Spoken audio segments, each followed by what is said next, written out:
इतिहास की पुस्तक दूसरा भाग अध्याय 20। इतिहास की पुस्तक दूसरा भाग अध्याय 20। इसके बाद मोआबियों और अम्मोनियों ने और उनके साथ कई और अम्मोनियों ने युद्ध करने के लिए यहोशापात पर चढ़ाई की। तब लोगों ने आकर यहोशापात को बता दिया कि ताल के पार से एदोम देश की ओर से एक बड़ी भीड़ तुझ पर चढ़ाई कर रही है, और देख, वह हसासोन तामार तक, जो एन गदी भी कहलाता है, पहुंच गई है। तब यहोशापात डर गया और यहोवा की खोज में लग गया और पूरे यहूदा में उपवास का प्रचार करवाया। सो यहूदी यहोवा से सहायता मांगने के लिए इकट्ठे हुए, वरन वे यहूदा के सब नगरों से यहोवा से भेंट करने को आए। तब यहोशापात यहोवा के भवन में नए आंगन के सामने यहूदियों और यरूशलेम निवासियों की मंडली में खड़ा होकर यह कहने लगा कि हे हमारे पितरों के परमेश्वर यहोवा, क्या तू स्वर्ग में परमेश्वर नहीं है? और क्या तू जाति जाति के सब राज्यों के ऊपर प्रभुता नहीं करता? और क्या तेरे हाथ में ऐसा बल और पराक्रम नहीं है कि तेरा सामना कोई नहीं कर सकता? हे हमारे परमेश्वर, क्या तूने इस देश के निवासियों को अपनी प्रजा इस्राएल के सामने से निकालकर इन्हें अपने मित्र इब्राहिम के वंश को सदा के लिए नहीं दे दिया? वे इसमें बस गए और इसमें तेरे नाम का एक पवित्र स्थान बनवाकर कि यदि तलवार या मरी अथवा अकाल व कोई और विपत्ति हम पर पड़े, तब भी हम इसी भवन के सामने और तेरे सामने, तेरा नाम तो इस भवन में बसा है, खड़े होकर अपने क्लेश के कारण तेरी दोहाई देंगे और तू सुनकर बचाएगा।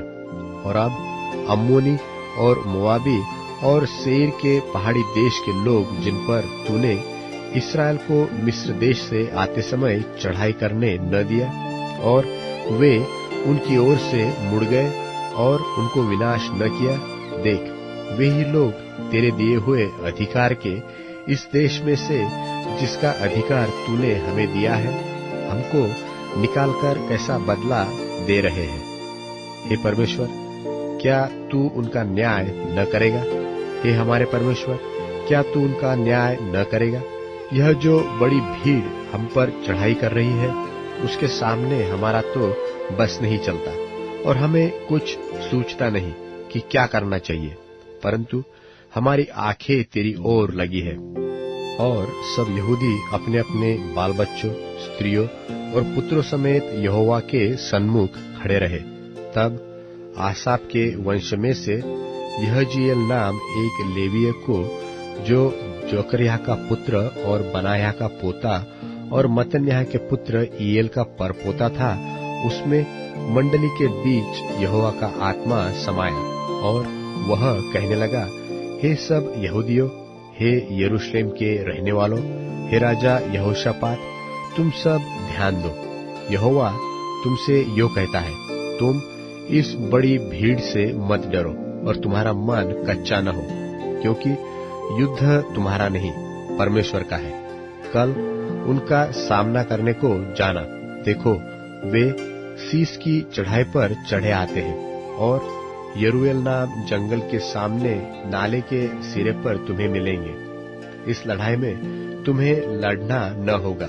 हे यहूदा और हे यरूशलेम, ठहरे रहना और खड़े रहकर यहोवा की ओर से अपना बचाव देखना, मत डरो और तुम्हारा मन कच्चा न हो।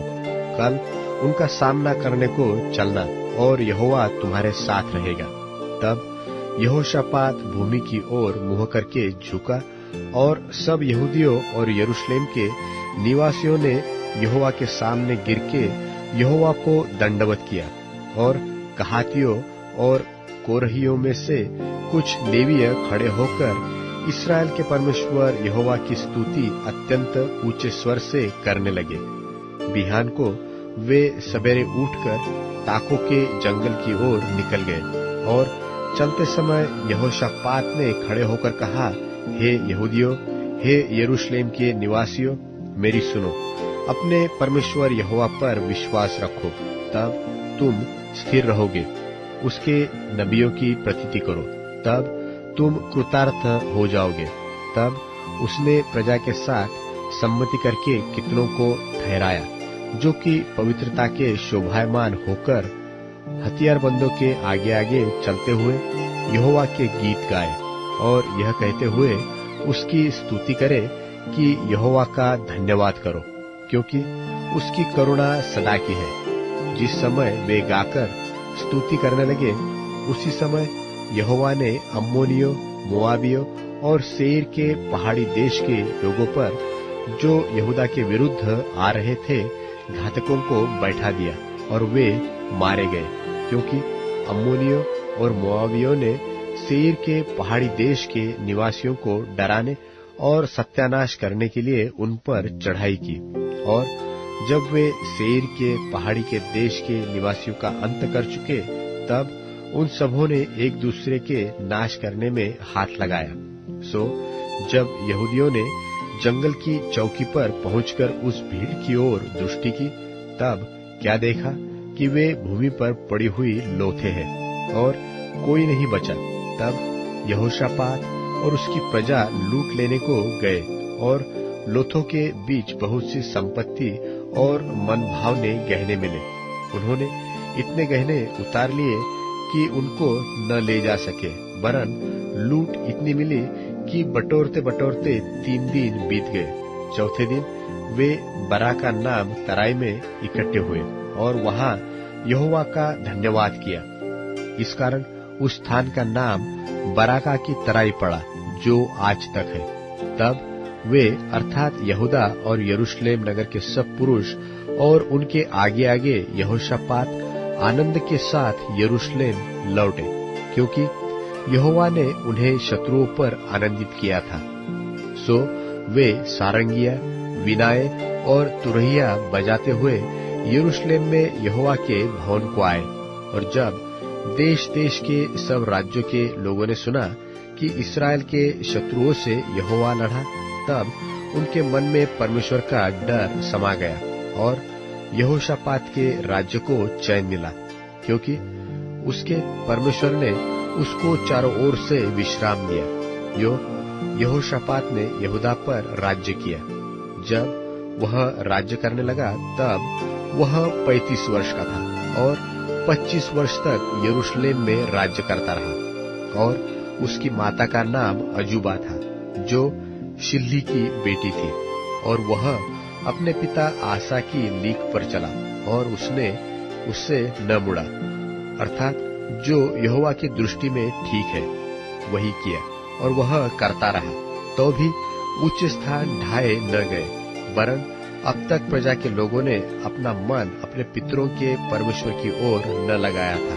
और आदि से अंत तक यहोशापात के और काम हनानी के पुत्र येहू के विषय उस वृत्तांत में लिखे हैं, जो इस्राएल के राजाओं के वृत्तांत में पाया जाता है। इसके बाद यहूदा के राजा यहोशापात ने इस्राएल का राजा अहज्याह से, जो बड़ी दुष्टता करता था, मेल किया। अर्थात उसने उसके साथ इसलिए मेल किया कि तर्शीश जाने को जहाज बनवाए, और उन्होंने ऐसे जहाज एस्योन गेबेर में बनवाए।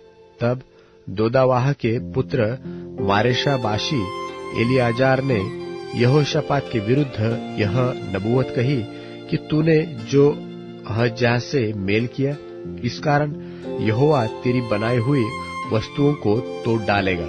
सो जहाज टूट गए और तर्शीश को न जा सके।